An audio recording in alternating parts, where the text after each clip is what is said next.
Hello. Welcome to Coffee Hour. Come on in the room. We'll give y'all a second to get on up in here, and Latriva and I will share out. We'll share out to peeps. Hold on. Just putting it. Oh, I guess I need to turn mine down so that y'all can hear what. Yeah. Just delete it. Coffee Hour. We're just getting it all shared out, so y'all come on in the room. Share. Messenger. Make sure the music team sees it. Okay, there we go. And then make sure BB sees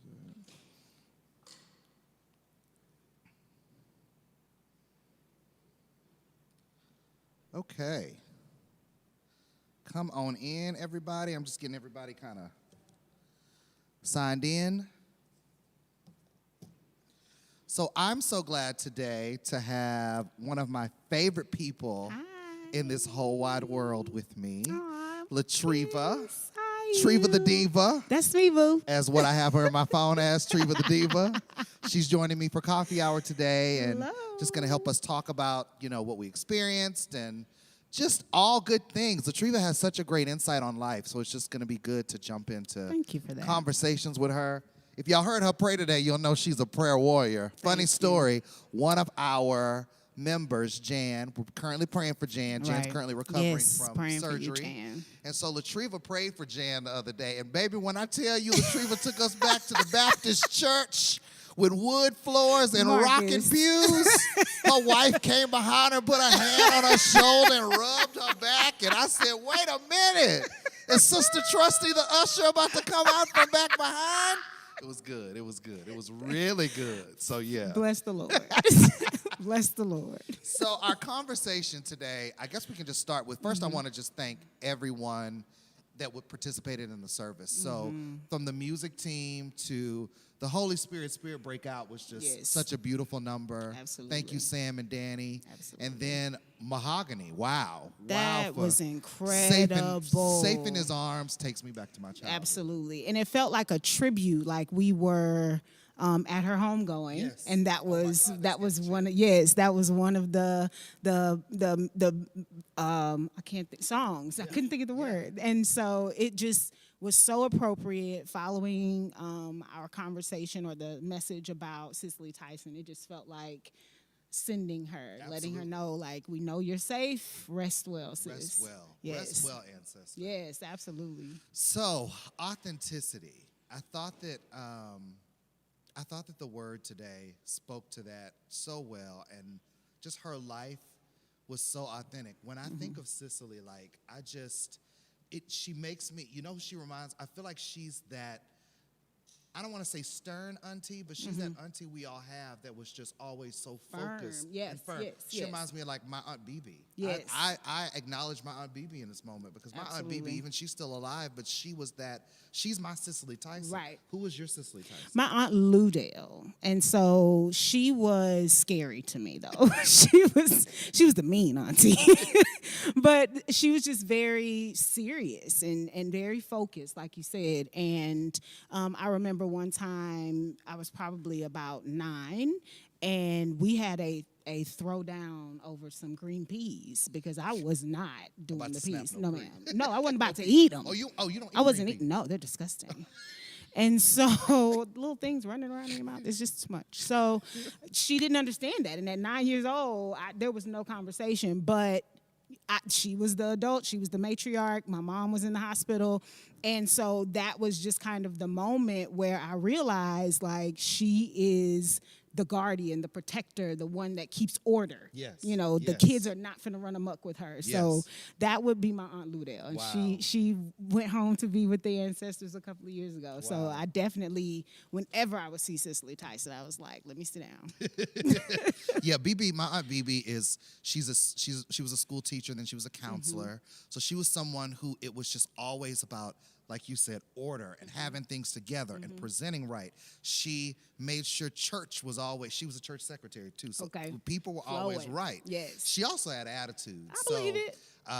My family church is in Silsbee, Texas, a small town in East Texas. I know what Silsbee is. And you know, so Red dirt. Our red dirt. So our church, New Bethel, is a family church. My family was one of the ones who started it, and so they've had different pastors over the years. And so this one pastor they got recently, one pastor back, she could not stand that Did she man. run her But out? she was over. Well, she ran him out. But she him was over she was the secretary and she was over Bible study. Oh, okay. So she started a Bible study series called Improve or Remove.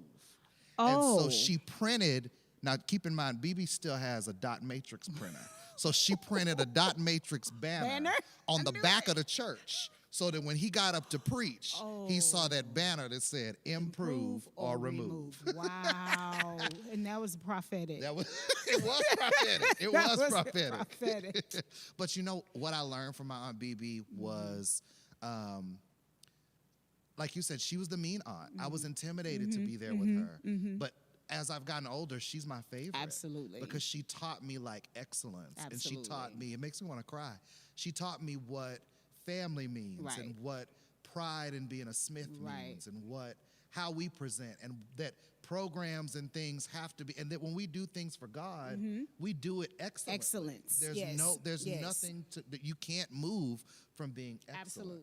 Absolutely. Yeah. And that I can see that reflection in Cicely Tyson's life, just knowing that she was raised Episcopalian and how devout they were. And I would only imagine that she did her work, whatever that entertainment work was, unto God, because like you had mentioned in the beginning, that she basically decided, I am not going to settle for just any stereotypical role. Right.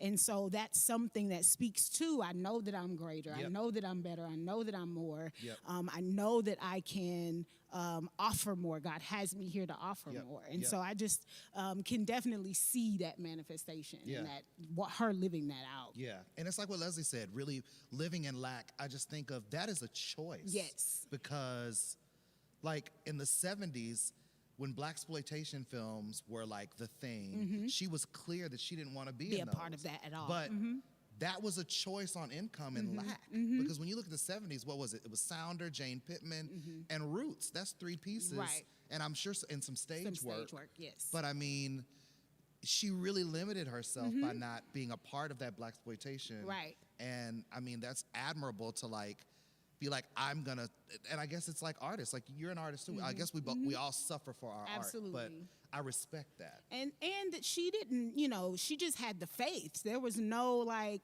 nobody was calling her and say, oh, I'm writing this thing for you next year. Just hold on. Yeah. She was just believing that there would be creatives who would produce works that would be representative of her. Right. So the fact that she had that faith and that confidence that those moments would come, even if they were down the line and they were unpredictable, I can definitely see where that struggle and that tension would lie. Because it's like, do I take this or do I wait in faith? Because there really is nothing here that's showing me that there's a chance in a moment.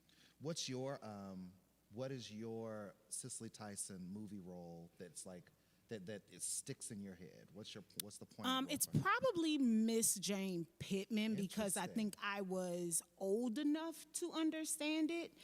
So from the perspective of, okay, I'm watching this as entertainment, was probably Miss Jane Pittman. And actually, let me step back. I think that I connected with Auntie Cicely in the Tyler Perry era. Absolutely. Because I think that we could see her as the matriarch and we could see her in those roles, and she always was able to speak that wisdom, and I was at a place in my adulthood where it resonated. But definitely the first thing I remember was Miss Jane Pittman. And it was one of my favorites because I like autobiographies, and I know it's fiction, but just the way that those stories are told, I think that was probably the first one, but the most impactful was probably the Tyler Perry era. That makes sense. Mine is definitely Women of Brewster Place. It's like, I think the first time that had an awareness. Okay. It was one of my favorite miniseries, and I literally still remember when the miniseries came out because I stayed up and watched it with Definitely. my mom. But it's just that story, and she just had a little vignette in the miniseries. But Yeah, because I didn't remember it that, until you said it. I was like, I didn't even remember that. It's just, it was fascinating because it is, I want to call that child Leela Rashawn, but it's Robin Givens. Okay. Robin Givens' character is from that family, rich and like upper middle class. She's moved to Brewster Place to be with the people. Right. She's changed her name to like something else. Right. And because she thought that her family wasn't living black enough. Got you. And I just think that Cicely came in all of her grandness. Right. And she embodied that upper middle class black woman, but she also got in Robin's face and said, like, no, like you were named what you were named because your grandmother fought off these different people who were trying to kill her son to take him back into slavery. Like, she read her for filth. And so I will just never forget. It's such a short moment, but for me it was just so impactful. And then I think the next time Cicely like comes in my life, I guess she would be, it's the Tyler Perry era. I feel like he did something for her career that like breathed life into her career. Yeah. And he put her in front of a new generation completely. Yes, completely. And so it was like it could have easily been where she, would have not gone on into obscurity, but definitely kind of sat down, and she would have been someone that we honored at awards and that sort of things, like totally at that kind of place. But the fact that Tyler Perry saw a place for her, like in his works, and I feel like he wrote to that. And, that she worked until 2 days before she passed was...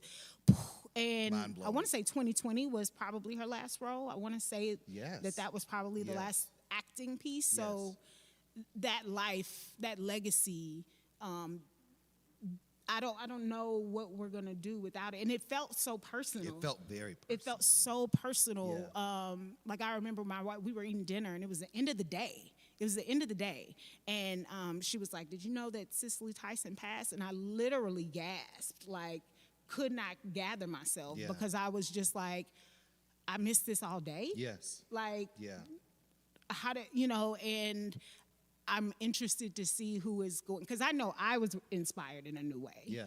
And I'm interested to see like who is going to embody or who's going to move in that same sort of space. Oh, I'm interested in that. That's a good question.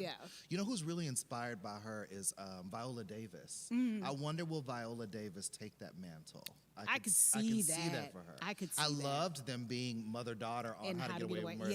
Like that was meant to be. That was really meant to be. Yes. What does, and this is a question I'm putting out to the chat, but for you, Latriva, what does living authentically mean to you? That is a question that I grapple with every single day, because I feel like there are so many things outside of us that push us and that challenge us to challenge our authenticity, our being our authentic selves, because there's so many times where we could choose to emulate someone else, or this works, so let me see how that, it worked for that person, how is this going to work for me? And so walking in authenticity at this place is very challenging because it can sometimes be really uncomfortable, especially when I don't necessarily know how I feel or what I believe about a certain thing, or even with myself. So walking in authenticity just to me means listening to yourself and moving in a way through life that feels good. And I know that might be a struggle for someone, but I just feel like if you are moving and living in a way that feels right to you, that's the best that you can do in this work. And, if there's that tension where I'm, am I doing this, am I doing that, then it's, am I measuring up to other people? If you're comparing yourself to other people, that's not the authentic life, I guess you could say. So it's hard I guess to if it's not, though. It's hard to not. It is when everything is in front of you. Like, look at me, and how am I measuring up? And does that mean that I'm falling behind if I'm not? I feel I feel like what authenticity to me means, like you said, listening to who I am, listening to like the beat of my life, and like really just digging into what I like and who I like. I think sometimes I struggle because I've gotten so caught up with trying to keep up. There are times I've gotten caught up with trying to keep up and trying to emulate. Right. And feeling like I'm not enough. I remember when, so in 2010, we were in New York, and I don't know if I told you this, but I auditioned for Oprah. Oprah was doing this call for like the newest talk show host. Okay. And so I don't know why I even wanted to go. I don't know why. It was like a American Idol kind of cattle call. I woke up that morning and I told Leslie, it was all the way in like East Orange, New Jersey. Ooh. No, Leslie was like, why are you going to a cattle call? Like, we are not doing cattle calls. So I go, I do my thing, I come back, I go to sleep, I wake up, and I get a call back. Oh, so I got like 2 callbacks. Nice.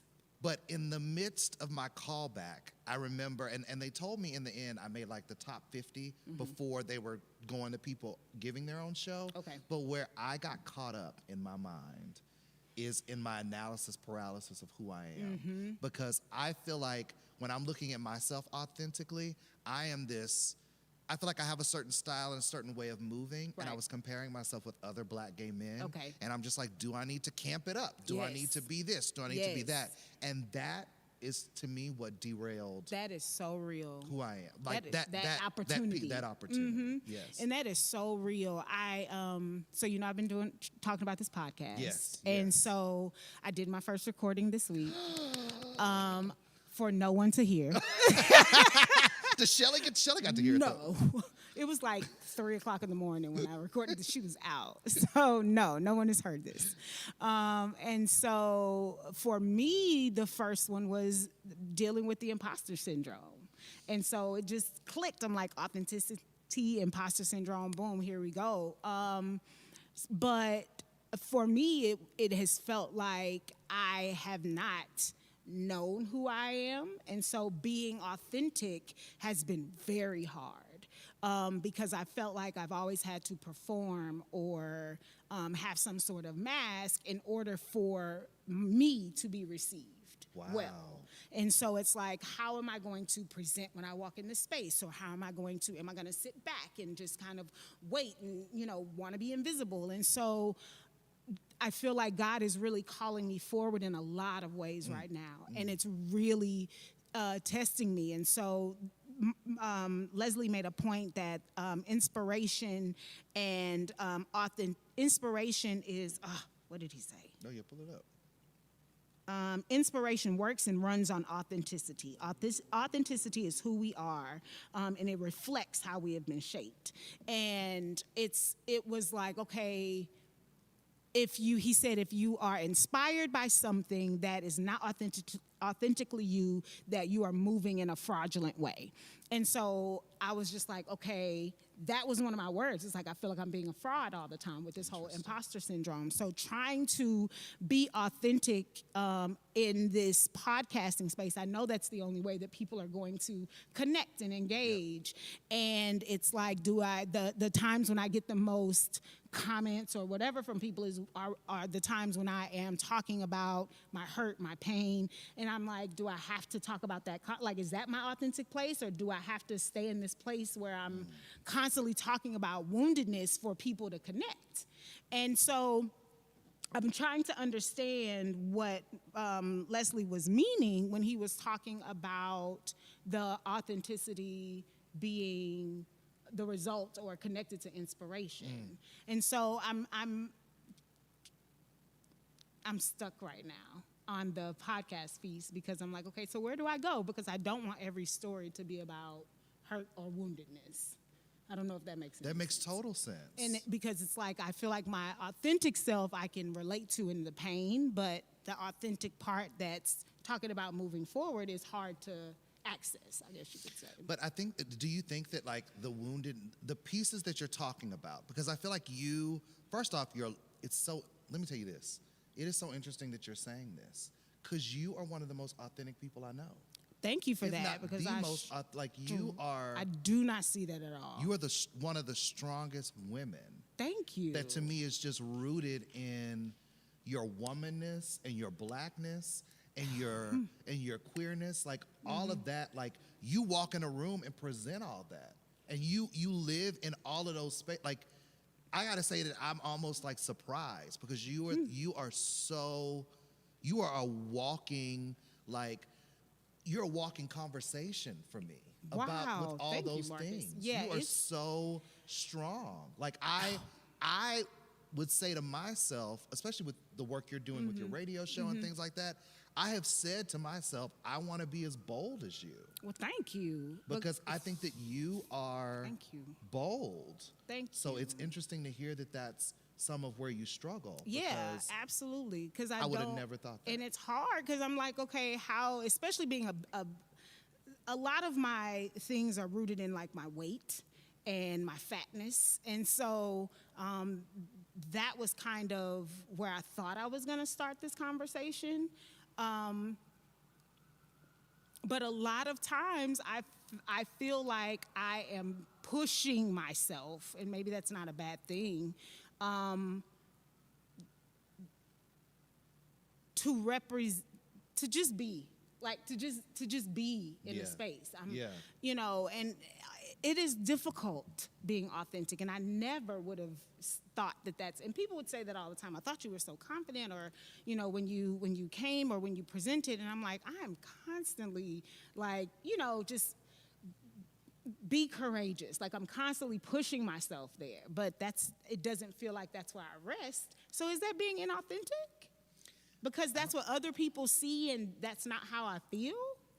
That's a good question. I don't feel like that's you being inauthentic though. I think that maybe internally I think that you are, I don't feel like you're presenting it in any inauthentic way. Right. I think that when you walk into a room and you are who you are, that's the Latriva I've met since you've been at this church. That's the Latriva I met at that, you caught my eye at that thing that Leslie did. Revolution? The Revolution. No, or at the book thing at the at library. The library? Thing. Yeah. Okay, you I caught remember my that eye one. then. But I think that I don't think that's you being inauthentic. It sounds like it's more about you trying to reconcile and bring what you're presenting to like the inner you. Agreed. And that's what it sounds Agreed. like. It's like putting those two things together. Yeah. Because you are, I mean, I know that I can't help you get over it today, but it's one of those things that I just look at you and I just think that you are just so awesome. From when you were at my house and talking about how you educate your kids. Like for y'all, just so y'all know, like she's giving these kids in her history class the business. Like she's taking them through history and like challenging them on history and putting things in about different people's experiences. Like she's giving them the business. You're the history teacher that I should have had. You should have had me, Marcus. I should have had you. I should have had you. Let me see what some of the comments have been. So, Shelby Murphy Mann, who's here in the building, she says, living authentically for me means recognizing the good and the bad inside of myself and doing the work to better myself inside and out. I love that. That's good. I love that. Adrian McGee says, living authentically for me means listening to what's happening inside and not feeling any dissonance. Okay. There may be all kinds of noise around me, but when I look within, there's a harmony and a peace. I love that. A Marie, or A Sparkolin sign, she says, using my knowledge to better those around me and making situations better for all, calling out all injustices and getting justice for those that are suffering, the low, the poor, those without, those always losing. I totally see that, A Marie, because you're truly a justice warrior. Somebody commented to St. Peter, and I don't know if that's Leslie or Alicia. Oh, it's Leslie. He don't know how to click in and click out and click in and click out. Yeah. He just does. So he says, I don't think we ever arrive, and that's okay. It's actually beautiful. It took me a long time to figure that out. Adrian says, how I show up can look different at different times. But when I'm really being authentic, it's involving curiosity, compassion, and creativity, hearing and celebrating the stories of others, and encouraging to help people. I'm going to ask this too. When you think of yourself, when are you when do you feel like you're your most authentic? When I'm at home first. I feel like I'm getting more comfortable and feel more authentic on the radio shows because they're becoming more, I guess, mine. They're becoming more. I'm writing more. I'm doing more. I'm actually taking more time to cultivate it and make it a space. I really want those to be places where, first, Black women can come and see themselves and connect there. And then after that, in terms of it being a place where people of color, queer people can come and just know that they will be heard. But I feel like I'm the most authentic at home and on the radio, just trying to talk to people. And that's a question for everyone out there. When are when you feel the your most most authentic? I feel like I am most authentically myself in a few different places. Okay. Definitely in the kitchen cooking because it just reminds me Spaghetti. of my. I made her this spaghetti bolognese, and she has been talking about because she said her wife doesn't really eat. Was it both of y'all or just No, she doesn't. She doesn't eat it. Tow it up. I gotta So if y'all come over, I'll have to hook y'all Oh up with my that. God. So I think that is a place I feel authentic.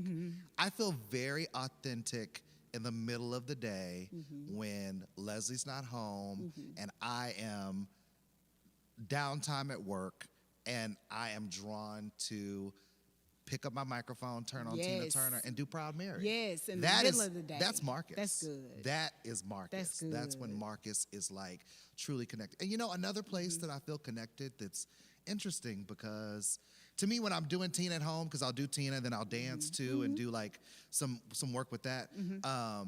Honestly, like last night I had band rehearsal with the band and that felt very authentic. I But was gonna think say that- here at the sanctuary because and maybe in rehearsal, but even when I'm watching service and worship, and you give me your flourish several times in the service, it just feels like you are being your most authentic self. Like Yeah. you can't help but dance. Yeah. You can't help but it. move. I can't help And it. so the fact that there's music here Yeah. and the Spirit of God, like it just feels like the only thing you're missing is the Tina Turner song on your microphone. It's funny because it just feels like Leslie brought up one day, Leslie, and then our therapist, Dr. Johnson. She was saying that like she brought up inspiration this week, and she was saying that like people who I was saying I have such an affinity for Tina, and she said yeah, because there's something in her that you resonate with. Wow. And I think that it is just the performance piece. I think that it's when I was here the last night with the band.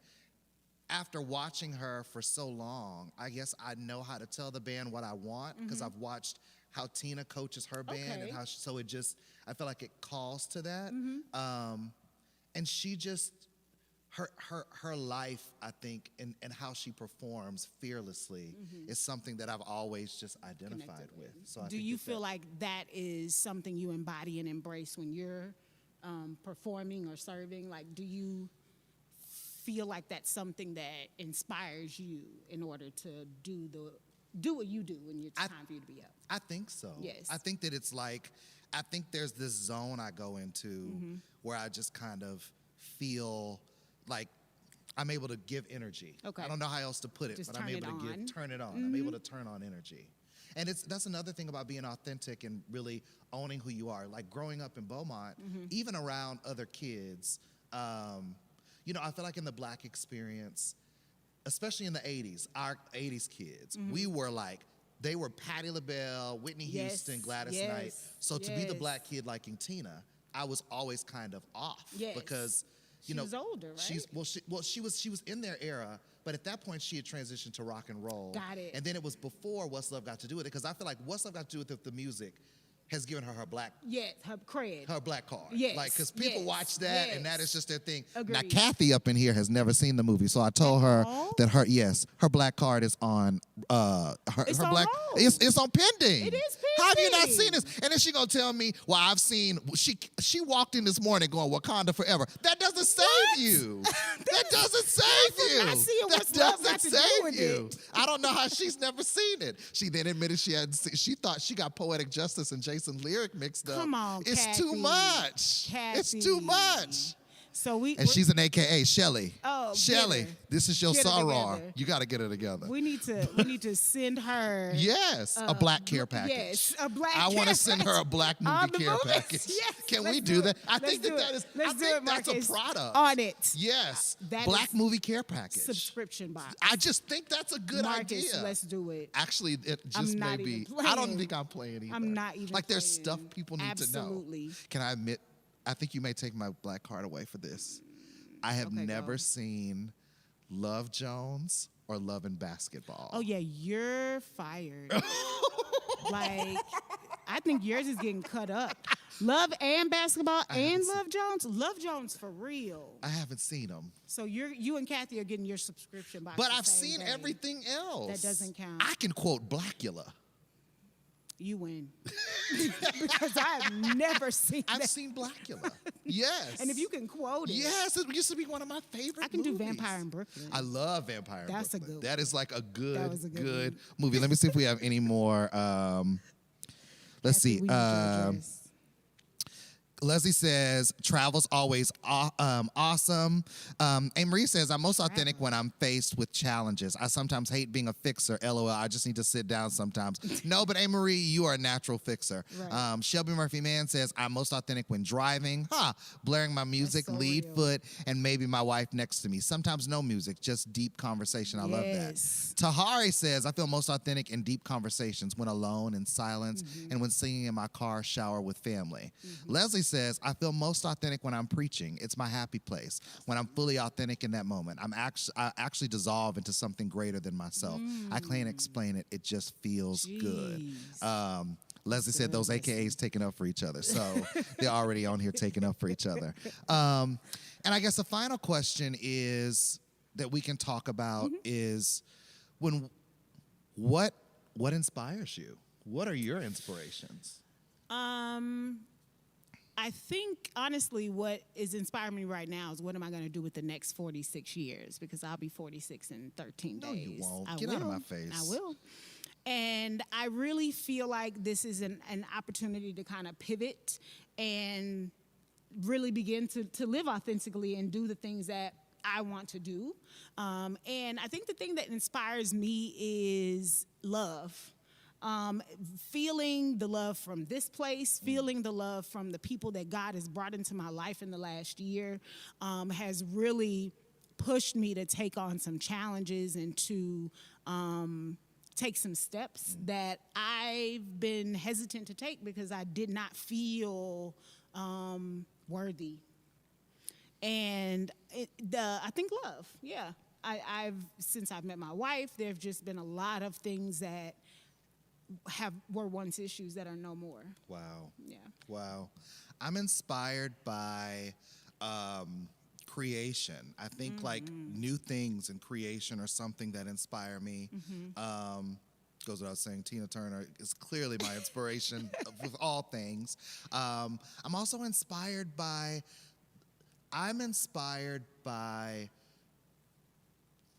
food, putting people together, and conversation. That is where I've been struggling on like what that looks like for me. Yes. That is a happy place for me. Absolutely. And one of the things, even in talking about Cicely, so there was this event, there was this thing I was a part of in New York. It was called the Spring Street Social Society. And their whole thing was about creating unexpected experiences in unexpected spaces. Okay. So they would rent these spaces. You would not get an invite till the day before. Then you'd get the address the day of. You'd show up, and it was just this like fully sensory experience. So from the music to the cocktails to everything, they had this one event where it was a night of surprises. So like your drink turned into something else, your food turned into something else. And then you think there are waiters waiting on you, but then they circled us and it was like Yale Whip and Poof singers that just like sang to us. And then a curtain dropped, and then like the DJ for the after party was How there. incredible. So I love that concept. Yes. So I love that's one piece of what I love, but I'm also inspired by honoring people. So like my family reunion, we do 3 days, and like I do a gospel brunch where it's a honoring of the elders. That's so good. And so I want to figure out how to do that because there are so many local and national, like celebrity types that I just want to say thank you Right. to. And so I don't know what that looks like for me, but I'm inspired to say thank you. I want Felicia Rashad to know. Absolutely. I thank her. Yes. I want Debbie Allen to know. I thank her. Yes. I want local leaders to Right. know that I thank Right. them for inspiring me. So I've been like stuck with like That's what so that looks good. like. Yeah. That's so good. I'll help you with whatever you need. That's something I really think I want to get. Like, yeah. I want to do pop-up dinners, but I get stuck at like what it looks like. But then I'm like, I love being able to thank people and to honor people. If I would have gotten to tell Cicely, thank you, I would have loved that. Yeah. So yeah. I definitely like the idea of dinner and conversations. That's because there's an intimacy there. Yes. And I really would like to see you curate something like that, because you are good, even with what I saw visiting your home, just creating experiences. And you got the idea of the sensory piece, but just the other piece is just that connection to the people that are there with you. And so I would love to see you do something like that. I think that is absolutely, there's space for that. I got to get off my ass and do it. It's just, But, yeah. Because Sunday Fun Day is going to look real different after pandemic. Sunday Fun Day is going to look You different. know, where folks would kind of leave church and you do the brunches and you do those sorts of things. And so there may be, that's where you kind of come in. And it's like, okay, for our Sunday dinner. Absolutely. Yeah. This is who we're honoring and this is how that's going to work. I think that you should do this. Thank you for that. Of course. That's good. April Marie says, I'm most authentic when I'm at home with my wife and with my closest friends. I wish I could be my most authentic at work as well. Even though strides have been made for LGBT community, they still have a long way to go. Yeah. They still are not as receptive or give enough respect to butch lesbians. If you dress a certain way, they do not take you seriously as they do other women. That's Interesting. So that is real. That's so real. Shelby says, I'm going to throw out there that I'm authentic when teaching. Boom. Performing and laughing is truly your Shelby Murphy man, your history lesson this week was fantastic. Fantastic. Awesome. What she shared in the group. It was fantastic. You are Shelby's you really incredible. need to start this Shelby is channel incredible. that Antoine was, it was fantastic. I'm looking dead at her right now too, y'all. Good stuff. Shelby says, I'm inspired, spurred by all this. All means all. Shelly says, my wife inspires me to be my authentic self. Thank you, my fan.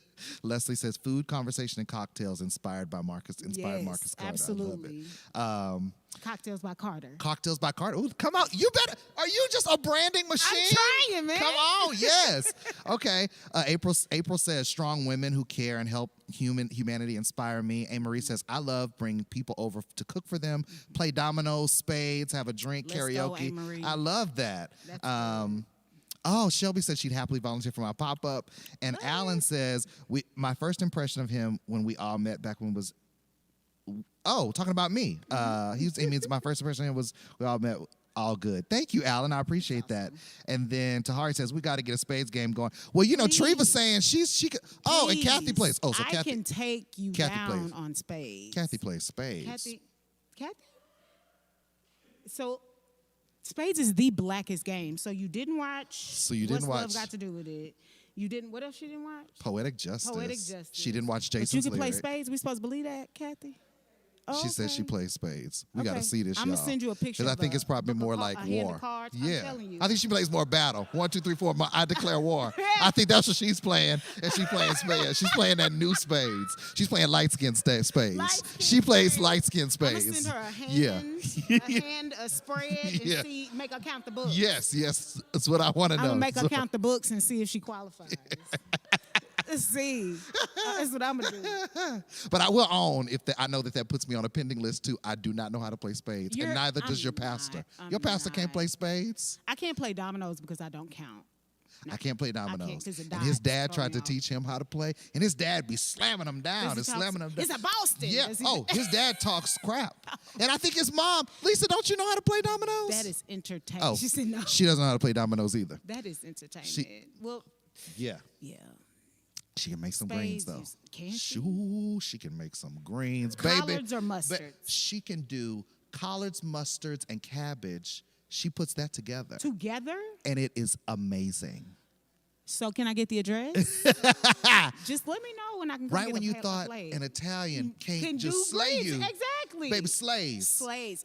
But Italians they cook. Throw down. Cooks. They cook. Cooks. Like she gumbos a gumbo. She gumbos a gumbo. What? Yes, she rules a roux. She rules a roux up in this place. Yes, though. Let's go. Anywho. Authentic, yeah. Well, we love you all. Yes. Thank you so much, Latriva. pleasure. I hope you do this more often. No, can you do this more often with me? love to. Okay, Latriva's on deck often. love to. Okay, yay. Because I want to give Leslie the opportunity to rest after his sermon. Yes, That's my so pleasure. okay. So Latriva and I will be back with you next week. Yes. We wait, love so you soon? all. Thank you so much for joining us with service, and we will see you next week. Happy Sunday. Happy Sunday. Have a great week.